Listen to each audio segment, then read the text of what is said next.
आपल्या महाराष्ट्राचं एवढं वैभव आहे की आपल्या महाराष्ट्रात असे असे व्यक्ती बनून गेले की आपण कुठल्याही क्षेत्रात बघितलं तर आपल्याला एक चमकता ध्रुव तारा त्या ठिकाणी पाहायला मिळतो.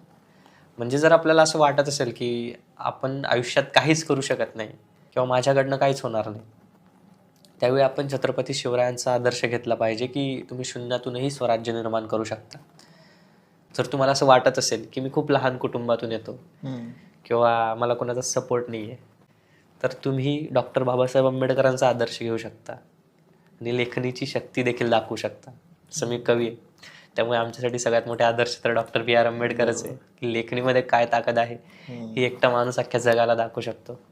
जर तुम्हाला असं वाटत असेल की मला मला नाही भेटणार, जगाचा सपोर्ट नाही भेटणार मला, तर तुम्ही ज्योतिबा फुले सावित्रीबाई फुलेंचा आदर्श घेऊ शकता.